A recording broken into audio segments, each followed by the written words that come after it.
All right, so 3.1 is about exponential functions. Uh, and to get an idea of an exponential function and how it behaves, first imagine that you start with $1, and you invest this dollar in a bank account that turns out 100% annually. So if at the beginning of the year you put in your dollar, then let's say after 1 year, how much money do you have? Well, they pay you 100% of your money, so at the end of 1 year, you'll have doubled your money. You'll have $2.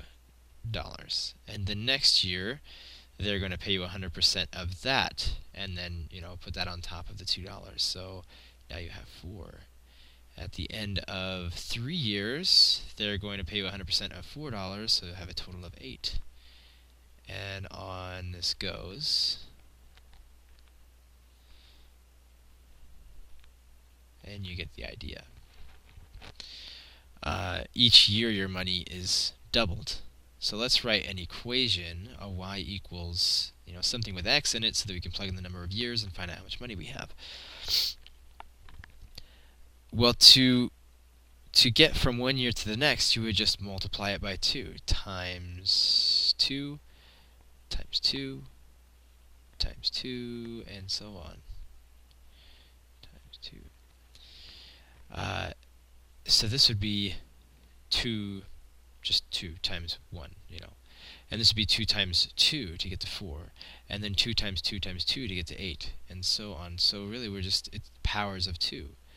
So let's see if we take 2 to the x, see if that works. 2 to the 1 is 2, 2 to the 2 is 4, 2 to the 3 is 8, 2 to the 4th is 16, and that works.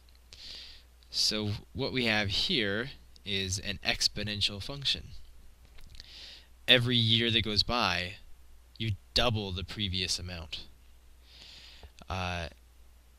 So now let's take this function and we'll fill in a table like this, and we'll get a feel for some points on the graph. Points like 0, 1, 2. Let's go all the way out to 3. -1, -2, -3. Alright, so let's just start at 0 and work that way to start with. 2 to the 0.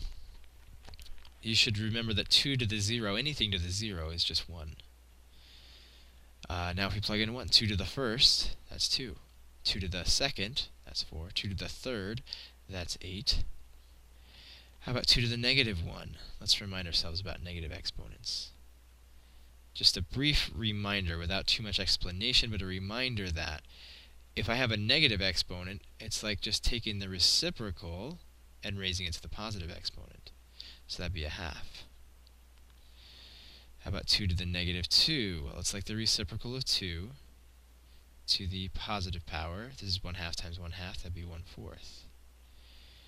2 to the -3, that's like the reciprocal to the positive power. That'd be 1/2 times 1/2 times 1/2. That'd be 1/8. Alright.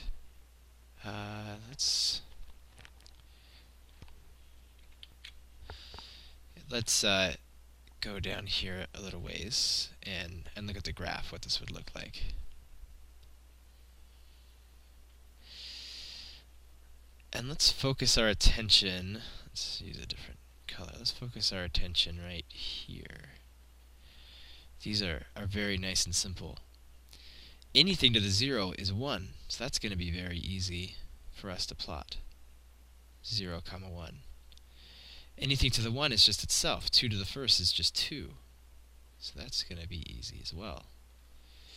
Anything to the -1 is just going to be the reciprocal of itself, so it's going to be 1/2. And for this first example, let's just keep going, especially in the negative direction.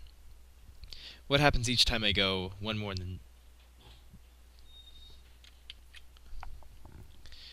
As we go this way, every time we go one more negative, what's happening? We see a half then a fourth, then an eighth. It's getting cut in half every time. So half of that, half of that, half of that, and we're getting incredibly close to 0. But if I just keep cutting it in half, cutting it in half, cutting it in half, I'm not actually ever going to get to 0. That should ring some bells with rational exponents, something that we approach but never really get to, that we know as an asymptote. So in this direction, it's just going to keep on going and just getting really close to 0. In this direction, it just keeps doubling, and you can imagine if it keeps doubling, it's going to get really big really quickly. So that's what that side's going to look like. So this exponential growth is really a really fast kind of growth, and that's why we say things grow exponentially, and it grew exponentially or virally, because viruses grow that way. They double each time. I don't know my biology, but one cell doubles into 2 cells, and they double, and now you have 4 cells, and each of those double, and it gets to be a lot of them in not a very long period of time. Other things that double or that grow really quickly, grow exponentially, is like if there's a YouTube video that you really like, and you tell your friend about it, or a couple of your friends, and then a couple of those friends tell a couple of their friends, and so on and so forth. If you're looking on the number of views at day 1, there might be 1 view, that's you, and then you and your friends, there's 3, and then they tell their friends, and it just doubles and doubles, and there's 6, and there's 12 the next day, and there's 24 the next day, until you're in the millions of views, because that's what they say a popular video has grown virally. It's gone viral because it grows like a virus. It doubles really quickly. So that's the idea of exponential growth. Really fast, and it doubles if it's 2 to the x. If it were y equals 3 to the x, then every time we took a step forward, it would triple. We would multiply it by 3, and then multiply it by 3, and multiply it by 3. So that would be tripling. If we were to graph it, we would go 0, 1, 1, 3, 2, 9, and I don't even have enough room to do this anymore. And it would just triple every time, getting fast, or getting large even faster than 2 to the x. And going this way, it would get cut into thirds each step of the way. Alright, so that's an example of exponential growth. As we go this way, it's increasing, and it's growing larger. It's exponentially growing. So with any of these, you may have noticed, let's look at 5 to the x for just an example. With any of these, if I'm going to graph them, there's 3 points that are really easy. 0. 5 to the 0, anything to the 0, is defined as 1. How about 1? Put in 1, well, that's just the number itself. 5 to the 1 is 5. How about 5 to the negative 1? Anything to the negative 1 is just its own reciprocal, so that'd be 1/5. And then we connect these points to reflect the rate of growth we're seeing, and then the rate of what's called decay in the other direction. And if you're asked to graph those, simple as that. Okay, but what if they change a little bit? Like y equals 5 to the x plus 1.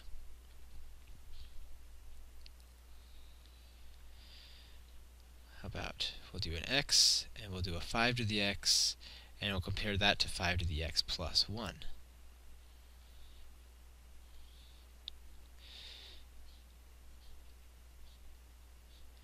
Let's look at the 3 that we like. We like negative 1 and 0 and 1. Those are really simple. So 5 to the x. 5 to the negative 1 is 1/5. 5 to the 0 is 1. 5 to the 1 is 5. Okay, so if we add 1 to each of these. We take 5 to the x and add 1. Well, that's 1/5 plus 1. That's 6/5. 1 plus 1, that's 2. 5 plus 1, that's 6. All it does is just move all of these y values up 1. If we compare it to 5 to the x, all these y values move up 1, and so the graph itself shifts up 1, including the horizontal asymptote. So that's what I find to be really easy. If I shift up the horizontal asymptote first, then it's kind of like I'm quoting, I would use air quotes here. It's like the new x-axis. So now I can just graph like where I used to graph 0, 1. 5 to the 0 is 1. It's like this is the x-axis, and I can just go 0, 1. 1 above the horizontal asymptote, or the quote-unquote new x-axis. And then if I go to 1, I can go to 5 above the x-axis. At -1, I could go to 1/5 above the new x-axis, or the horizontal asymptote. And that gives me enough information to get a good sketch of just basically how fast is this exponential growth. What is 5 to the x? It's quite fast. It's quite steep. What about if we had something like 5 to the x minus 2? You'll remember, if we go back up to 5 to the x, we looked right here at the center. We just started with the center of 0. 0 was a nice value to raise 5 to, because 5 to the 0 is 1. So if we try to do that here, if I put in 0, I'm actually doing 5 to the -2. So, but I'd really like to find those 3 points really easily. So what I need to put in here in order to have 5 to the 0 for like the center of my graph, I actually need to put in 2. So 2 is like the new center.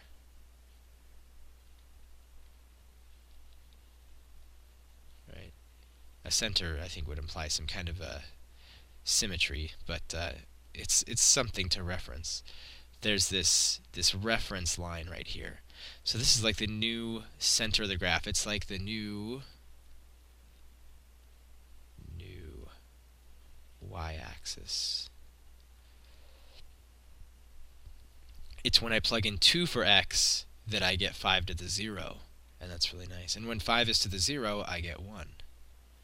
When I put in 3, it's like doing 5 to the 1. 5 to the 3 minus 2 is 5 to the 1.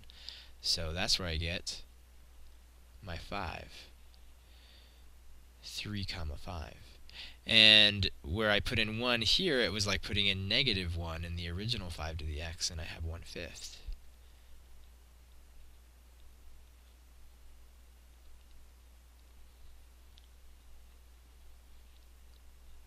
And it looks something like that. Okay, exactly like 5 to the x, only it's shifted to the right too.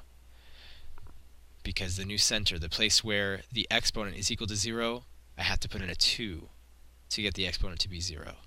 And wherever the exponent is 0, that's like your center of your graph. And now here's a really interesting one. What if we did 5 to the -x? What would that do? Well, remember, we just talked about negative exponents. This is like 5 to the -1, right? But it's -x. And the negative part of the exponent is like saying take the reciprocal and raise it to the x. So let's see what happens when we look at 0, 1, and -1 now. Put in 0, still 1. Anything to the 0 is defined as 1. 1/5 to the 0 is 1. 1/5 to the 1, anything to the 1 is just itself. So now 1/5 to the 1, when we put in 1, we get out 1/5 instead of 5. And if I put in 2, I'll get 1/5 squared. That'd be 1 over 25. So that would get even smaller and just smaller and smaller. And I can't even, the pixels of the screen prevent me from actually drawing an accurate graph of how close I would be to the x-axis. Okay, let's go to -1, our other favorite.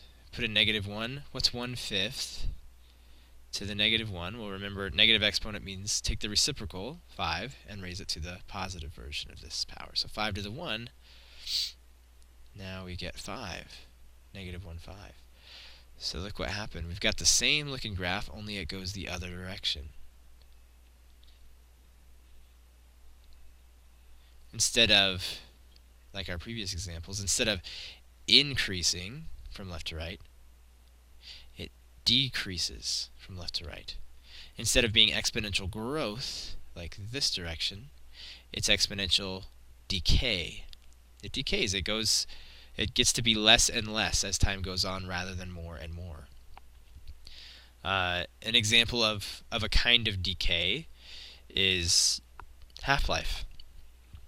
Now this isn't half-life, this is like a fifth life, right? But a half-life would be like if we had y equals 1/2 to the x. So every time a time period goes by or a unit goes by, as I go 1, 2, 3, 4, 5 for x, I cut it in half and cut it in half and cut it in half. And that's exactly what a half-life is. A half-life is just the amount of time it takes for something to be half of what it was.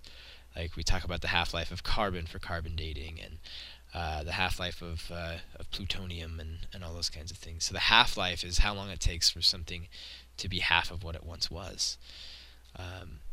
So that's an example of exponential decay. It gets cut in half every half-life.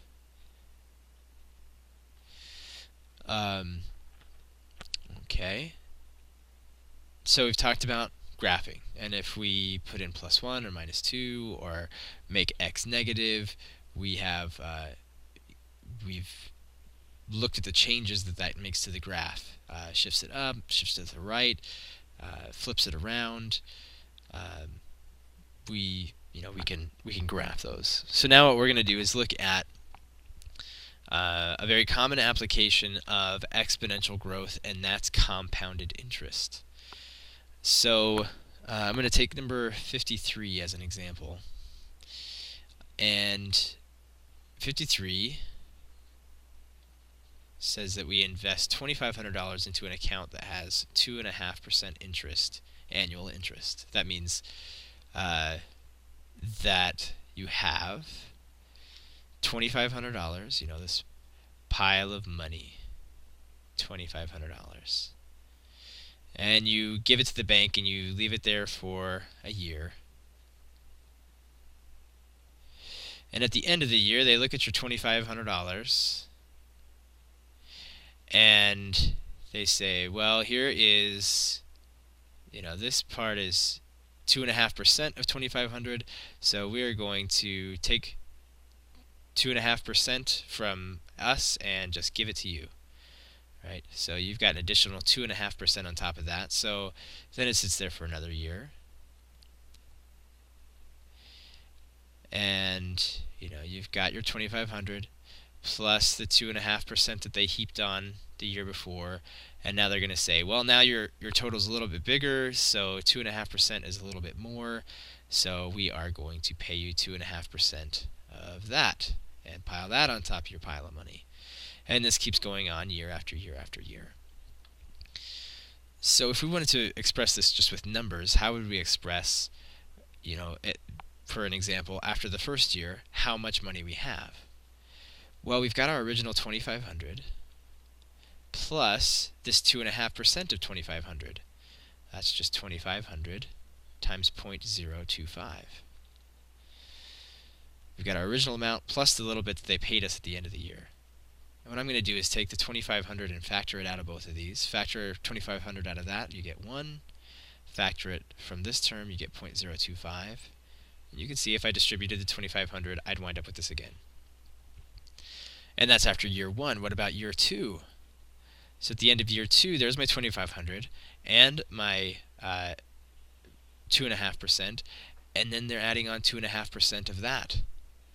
Okay, well, here's my 2,500 and the little 2.5% on top of that.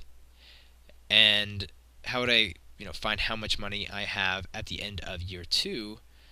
Well, I would just take this and multiply it by 1 plus 0.025. What about year 3? Well, just take this amount and multiply it by 1 plus 0.025, and on and on and on and on. So after 3 years, I could just, instead of doing this, I could just take this one expression and raise it to the third. Or if I just wanted to do it over however many years I care to, just raise it to the number of years. T is time in the number of years. So, and this only happens once a year that they're compounding.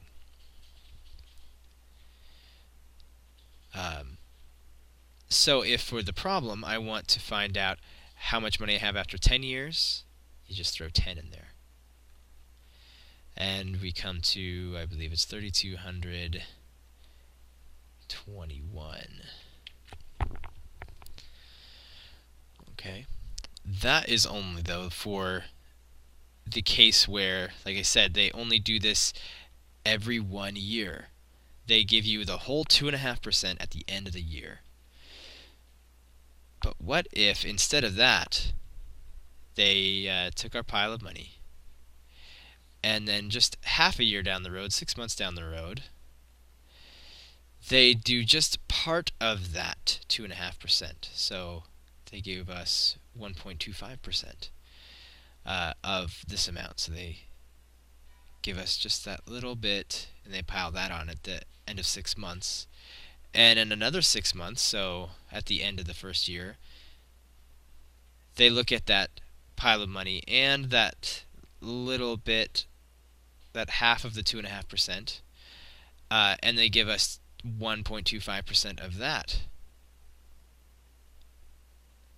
And so they add it on. So really, it comes out to close to the same thing, but it actually turns out just to be a little bit more. And this is called, compounding semi-annually, every half of a year.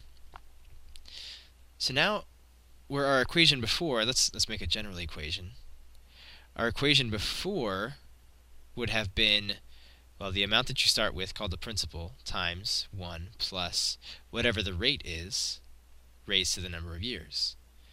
Right? 2,500, that's our principal. 1, that's to account for the, what we said originally was, first we have our original amount plus the amount that they paid us. Right? The 2,500 times the 1, the p times the 1, that's that original amount, plus the extra part, So the principal times 1 plus the rate, whatever that rate is, that gives you the little piece that they pay you, and then they do this however many years go by. But we're not just doing it once a year anymore, we're doing it many times a year. So now it's like we're doing these mini compoundings throughout the year. And so that would be 1 plus, and not the whole rate, but divided by n, where n is the number of times per year that they compound it, right?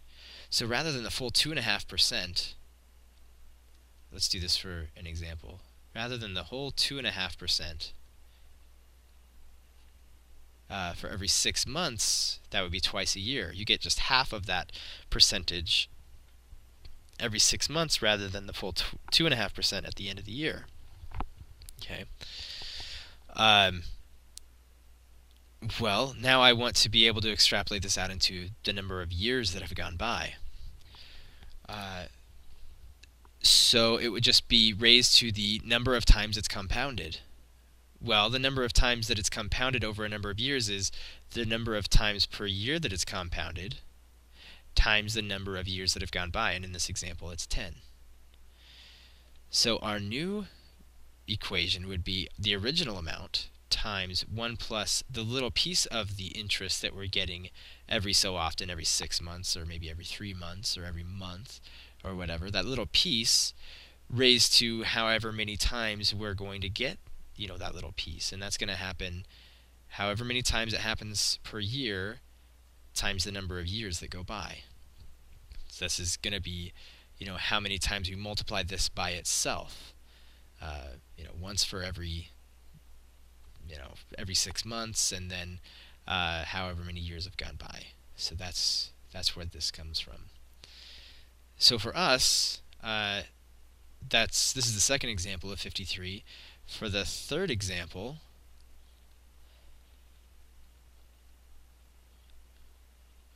Now it's 4 times a year, every 3 months. But it's 4 times a year that they're compounding it.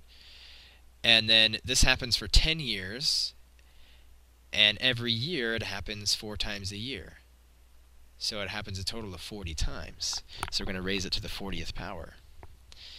This guy comes out to be